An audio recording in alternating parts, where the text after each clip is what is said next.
रुको, आज का यह गीता उपदेश साधारण नहीं है। अगर तुम्हारा मन बार बार गलत विचारों की ओर भागता है, अगर आंखें कुछ देखती हैं और मन तुरंत भटक जाता है, अगर बाद में पछतावा होता है पर उस क्षण नियंत्रण नहीं रहता, तो आज जो तुम सुनने वाले हो वह तुम्हारे भीतर की आग को शांत कर सकता है। यह कोई दबाव नहीं, कोई डर नहीं, यह है ज्ञान, और ज्ञान ही मन को शुद्ध करता है। कुरुक्षेत्र की भूमि पर जब अर्जुन खड़े थे, उनका मन भी विचलित था। सामने अपने ही लोग थे।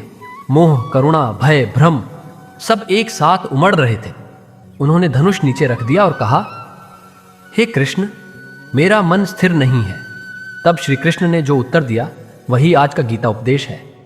मन को जीतना ही सबसे बड़ा युद्ध है। सबसे पहले यह समझो, मन बुरा नहीं है, मन चंचल है, मन ऊर्जा है। वही मन तुम्हें ऊंचाई तक ले जा सकता है और वही मन तुम्हें नीचे गिरा सकता है। जब मन इंद्रियों के पीछे भागता है तब विचार अस्थिर हो जाते हैं। आंखें देखती हैं, कान सुनते हैं और मन तुरंत कल्पना बनाने लगता है। यही वह क्षण है जहां संयम की आवश्यकता है।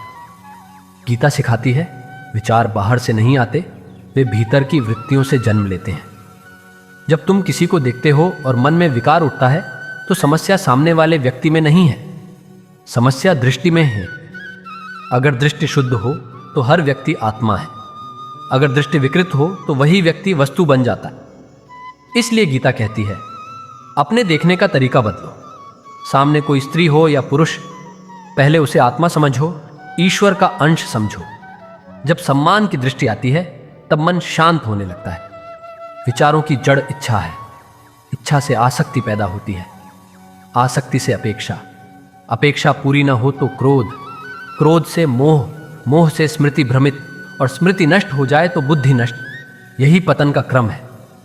इसीलिए कृष्ण ने चेताया, शुरुआत में ही सावधान हो जाओ, इच्छा को पहचानो, उसे बढ़ने मत दो। जिस बीज को पानी नहीं मिलता वह वृक्ष नहीं बनता। मन को दबाने की कोशिश मत करो। दबाया हुआ मन और जोर से उछलता है, उसे दिशा दो। जैसे नदी को बांध कर रोकोगे तो वह बांध तोड़ देगी, पर उसे सही दिशा में बहने दो तो खेत सींचेगी। तुम्हारी ऊर्जा भी ऐसी ही है। वही ऊर्जा अगर वासना में जाएगी तो तुम्हें कमजोर करेगी। वही ऊर्जा अगर साधना में जाएगी तो तेजस्वी बना देगी।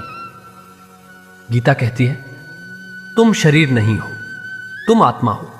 शरीर क्षणिक है, आत्मा शाश्वत है। जब तुम स्वयं को केवल शरीर मानते हो, तब शरीर से जुड़ी इच्छाएं तुम्हें नियंत्रित करती हैं। जब तुम स्वयं को आत्मा समझते हो, तब मन स्वतः शांत होने लगता है, क्योंकि आत्मा को किसी बाहरी भोग की आवश्यकता नहीं होती। आत्मा का आनंद भीतर है। मन 3 गुणों से प्रभावित होता है, सत्व, रजस और तमस। जब सत्व बढ़ता है तब विचार शुद्ध होते हैं। जब रजस बढ़ता है तब इच्छा और उत्तेजना बढ़ती है। जब तमस बढ़ता है तब अज्ञान और आलस्य बढ़ता है। अगर तुम्हारा मन बार बार गलत विचारों की ओर जा रहा है तो समझो रजस और तमस बढ़ गए हैं। इसका उपाय है सात्विक जीवन, भोजन शुद्ध, संगति शुद्ध, विचार शुद्ध। जो देखते हो वही मन में बसता है। इसीलिए अपनी आंखों को भी साधना सिखाओ। अभ्यास और वैराग्य, यही 2 उपाय हैं। अभ्यास मतलब बार बार मन को सही दिशा में लाना। वैराग्य मतलब अनावश्यक चीज़ों से दूरी। अगर कोई दृश्य मन को भटकाता है तो वहाँ से हट जाना कमजोरी नहीं, बुद्धिमानी है। अगर कोई कंटेंट मन को अशांत करता है तो उसे छोड़ देना पराजय नहीं, विजय है। जो स्वयं को रोक सकता है वही सच्चा शक्तिशाली है। याद रखो, सामने वाला भी किसी का सम्मान है, किसी का विश्वास है, किसी का परिवार है। उसे वस्तु बनाकर देखना तुम्हारी दृष्टि को गिराता है। गीता कहती है, जो हर प्राणी में परमात्मा को देखता है वही ज्ञानी है। जब तुम यह अनुभव करने लगते हो कि हर आत्मा ईश्वर का अंश है, तब मन में पवित्रता आती है। मन को खाली मत छोड़ो, खाली मन ही भटकता है। अपने जीवन में लक्ष्य रखो, कर्म में व्यस्त रहो, शरीर को श्रम दो, बुद्धि को ज्ञान दो, हृदय को भक्ति दो। जब जीवन में उद्देश्य होता है तब मन व्यर्थ की कल्पनाओं में नहीं उलझता। कर्म योग यही सिखाता है। अपने कर्तव्य में लगे रहो। निष्क्रियता मन को विकार की ओर ले जाती है। ध्यान बहुत बड़ा उपाय है। रोज कुछ समय आंखें बंद करके श्वास पर ध्यान दो। जब विचार आए उन्हें पकड़ो मत, बस गुजरने दो। धीरे धीरे मन शांत होना सीखेगा। यह एक दिन का काम नहीं है। जैसे शरीर को मजबूत करने में समय लगता है, वैसे ही मन को मजबूत करने में भी समय लगेगा, पर जो धैर्य रखता है वही जीतता है। अहंकार भी विकार को जन्म देता है। जब मन सोचता है मैं नियंत्रित नहीं हो सकता, तब वह हार मान लेता है। पर गीता कहती है, मन तुम्हारा सेवक है, मालिक नहीं। तुम आत्मा हो, तुम स्वामी हो। अपने मन से कहो, तू मेरे नियंत्रण में है। शुरुआत में कठिन लगेगा, पर धीरे धीरे यही सत्य बन जाएगा। भक्ति मन को कोमल बनाती है। जब तुम ईश्वर का नाम लेते हो, जब भजन सुनते हो, जब मन में श्रद्धा आती है, तब वासना की आग स्वतः शांत होने लगती है। क्योंकि प्रेम और वासना एक साथ नहीं रह सकते। जहाँ सच्चा प्रेम है वहाँ सम्मान है, जहाँ केवल वासना है वहाँ अशांति है। अपने दिन की शुरुआत सकारात्मक संकल्प से करो। स्वयं से कहो, आज मैं हर व्यक्ति को सम्मान की दृष्टि से देखूंगा। आज मैं अपने मन का स्वामी बनूंगा। ये छोटा सा संकल्प तुम्हारे भीतर शक्ति जगाएगा। धीरे धीरे आदत बदलने लगेगी और एक दिन वही मन जो तुम्हें परेशान करता था तुम्हारा मित्र बन जाएगा।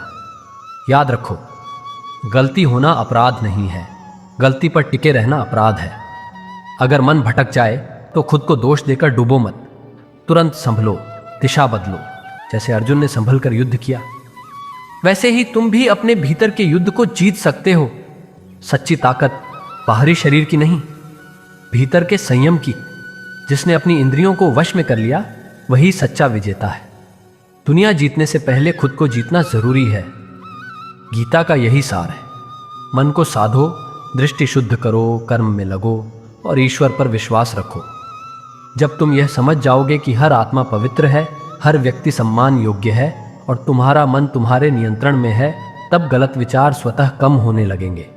शांति बाहर नहीं मिलेगी, वह भीतर जागेगी। और जब भीतर शांति होगी तब बाहरी दुनिया भी शांत दिखेगी। तो आज से निर्णय लो, मैं अपने मन का दास नहीं, स्वामी हूँ। मैं हर व्यक्ति को आत्मा समझूंगा। मैं अपनी ऊर्जा को व्यर्थ नहीं जाने दूंगा। मैं अभ्यास करूंगा, वैराग्य रखूंगा और अपने जीवन को ऊंचा बनाऊंगा। यही सच्चा गीता उपदेश है। यही मन की मुक्ति है। यही आंतरिक विजय है। अगर यह संदेश आपके मन को शांति दे पाया हो, अगर आपको लगा हो कि यह ज्ञान आपके जीवन के लिए आवश्यक है, तो इस दिव्य उपदेश को यहीं मत रोकिए। वीडियो को लाइक कीजिए, कमेंट में जय श्री कृष्ण लिखिए ताकि सकारात्मक ऊर्जा फैले और इस संदेश को शेयर कीजिए ताकि और लोगों का मन भी शांत हो सके। चैनल को सब्सक्राइब जरूर करें, क्योंकि ज्ञान सुनने से नहीं, जीवन में उतारने से परिवर्तन आता है। जय श्री कृष्ण।